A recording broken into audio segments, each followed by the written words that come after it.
According to crystal skulls enthusiasts, as many as 12 of the 13 authentic skulls have been discovered and are in private collections.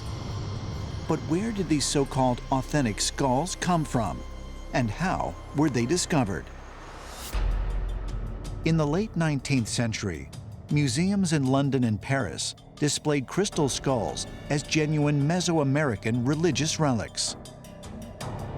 But today, mainstream scientists argue they are all modern creations.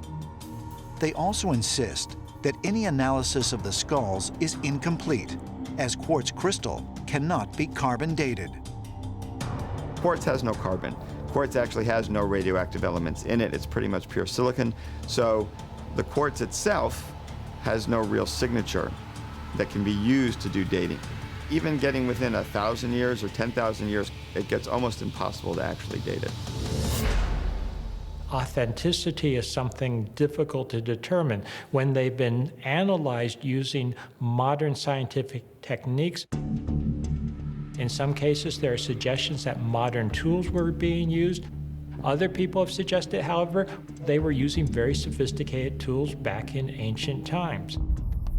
Like crystal skulls enthusiasts, many ancient astronaut theorists believe that the 12 known ancient quartz skulls do, in fact, have ancient origins, and believe they may possess a great, perhaps even otherworldly power, one that has yet to be fully revealed.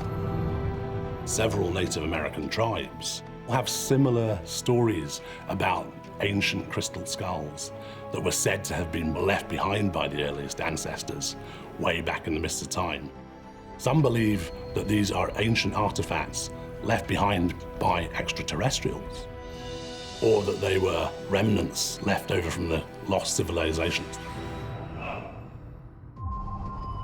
According to legend, the secret of the skulls will be revealed when the original 13 skulls come together to form a global grid. In fact, there are many who believe that this so-called reunion of the skulls will awaken sacred knowledge of the gods, knowledge that has been hidden from mankind for thousands of years. According to some Native American myths, there are 12 inhabited planets out there, and each one of those skulls contains the information from one of these planets, including Earth. And the reason why there's a 13th skull is because the 13th skull contains the knowledge of all those planets. It's basically a backup.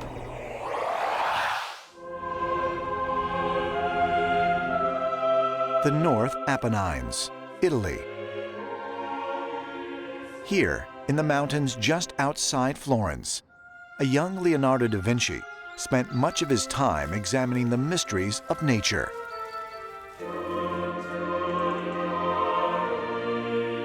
Because his parents were not married, he was excluded from the prestigious academies attended by many of his contemporaries. In Florence, the Platonic Academy is reformed and this Institute of Learning comes about. Now we know that Leonardo da Vinci is not allowed to enter this academy. This is a young man who's pretty much left on his own in some ways for up to 19 years, traveling around the countryside. He was looking at rocks, he was studying birds, he was looking at the flow of water, he was studying mountains. He was literally immersed in nature. No other artist in the Renaissance really showed that much interest in the natural world and the surrounding world.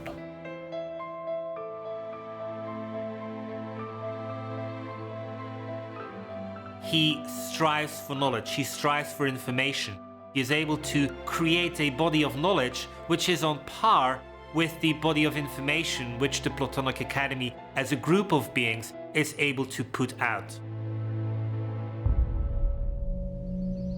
It was also in the North Apennine Mountains that Leonardo is believed to have discovered the cave that he wrote about in his journal.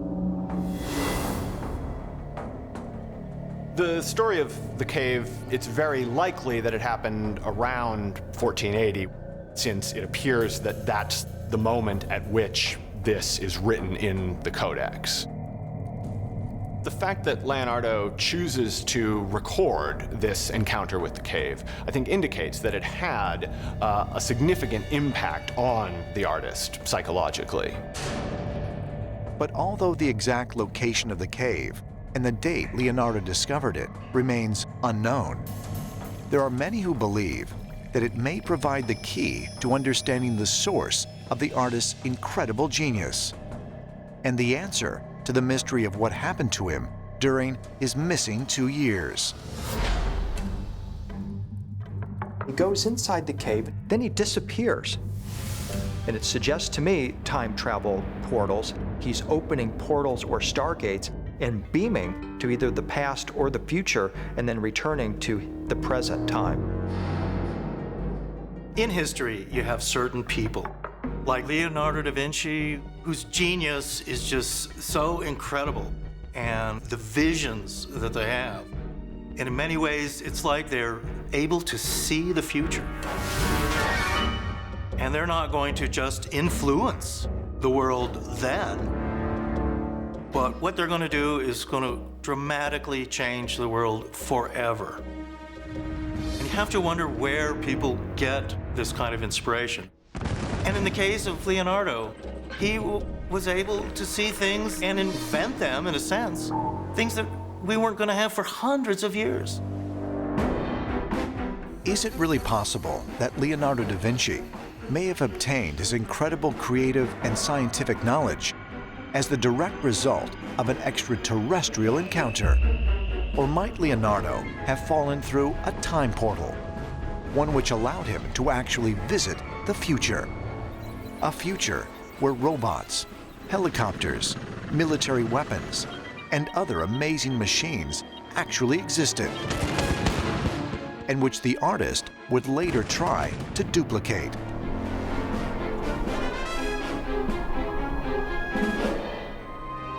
Some ancient astronaut theorists believe the answer can be traced back to work he did on the Annunciation and the significance of his so-called disappearing angel. Leonardo and Verrocchio's Annunciation portrays the moment at which the angel Gabriel has arrived and is telling the Virgin Mary that she's pregnant with the Son of God. What some scholars have speculated is that by painting the angel in the Annunciation so that it disappears under X-ray, he is telling us that, like Gabriel, he is the messenger. And then, with his next painting, we're told that this great gift to mankind has arrived. And Leonardo da Vinci's contributions to mankind are truly a gift to the world. You have to wonder if Leonardo wasn't doing this because he was being encouraged in secret by some kind of extraterrestrial masters who were somehow behind him.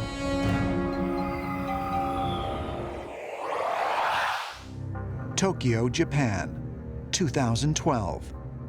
The engineering and electronics company Hitachi reveals a revolutionary data storage device, a quartz glass chip, which will preserve encoded information for millions of years. Hitachi announced some very exciting breakthroughs in etching data into actual quartz crystal type materials. And so by figuring out a way to burn little holes in the quartz using high-powered lasers, you've now created your ones and zeros. And they were actually doing it at a scale where you can just look at it with a microscope and see the ones and zeros and read it out. I would not exclude that in a crystal skull there is a message, because we can make the most modern little chips out of crystals. So I really suggest it has to do something with extraterrestrials. Maybe there is information in the crystal skull, but we have not the technology to reach this information. This is a question of the future. Modern science has researched and explored the use of quartz crystal in cutting-edge technology and communication. But some ancient astronaut theorists believe that there is evidence that the ancients also recognized the potential of this uniquely conductive mineral. Quartz is said to be able to hold power to be able to absorb energy. It's been suggested that maybe the ancients used quartz to somehow hoard things in some way that we don't quite understand, or possibly not to record so much, but to tap into other realms or to be able to use as communication devices. Certain types of receivers, crystal radios, television sets, other types of communication, and even power for spaceships can be done through quartz crystals. NASA even does special experiments in space where they want to grow perfect quartz crystals. So the idea of quartz crystal technology being used by extraterrestrials as kind of high-tech technology makes a lot of sense. What we know as a fact is that crystal is able to store information. So what we need to ask ourselves is whether crystal skulls were made out of crystal because our ancestors wanted to put information in them. Well, we might not have a means of extracting it. I think we really require it for ourselves to try and make an effort to see what kind of information might be present within these crystal skulls. When we hear these stories about having to bring together all those crystal skulls, where does this premise come from, this idea that they have to come together and then something important happens? Well, could it be that each crystal skull might be some type of a computer chip and that they belong to some motherboard of some extraterrestrial computer, and that the only way it works if all those skulls come together? Florence, Italy, 1503. Leonardo da Vinci begins work on a portrait commissioned by a wealthy silk merchant for his wife. But it is a painting he will never part with, obsessing over every detail for what would be the last 16 years of his life. The Mona Lisa. It is only a portrait, and yet it seems to have dimensions and mysteries that have yet to be explained. The Mona Lisa's smile is not the kind of smile that we tend to see in portraits. She seems to know something that we don't. What starts as a portrait, a representation of a woman, turns into something quite different. It turns into a kind of philosophical meditation on all his intellectual concerns. What was it about the Mona Lisa that would so consume the final years of Leonardo da Vinci's life? And why would he dedicate so much of his time to a single 20 by 30-inch portrait? There are a lot of theories that Leonardo has secret symbols and secret messages in his paintings. Everything he's doing, he's rethinking even traditional subjects from the very beginning and really imagining them in new and creative ways. All his life, Leonardo da Vinci incorporated a technique called mirror writing.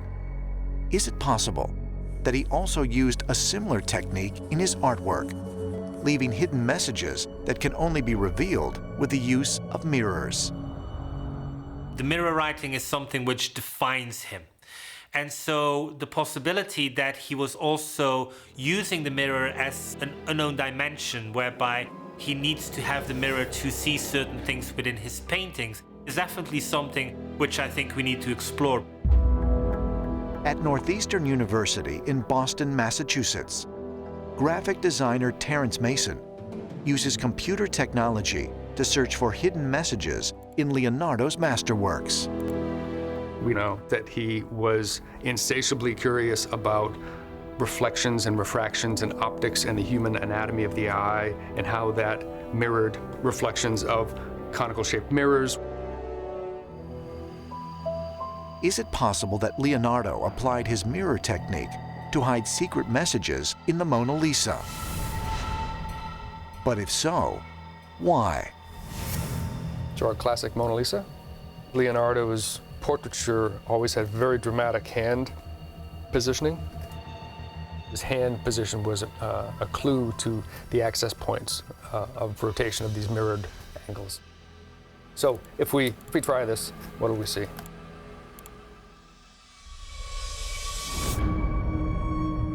Is this helmet-shaped creature simply the product of a parlor trick? If so, then why can a similar creature be seen in another famous painting by Da Vinci, Virgin and Child with St. Anne? Well, this painting, Virgin of the Rocks, we always notice the dramatic hand poses of Leonardo. Is that giving us a hint about where to put the reflective plane? So we're in a 3D environment here. We can do anything we want. We just make a little duplicate.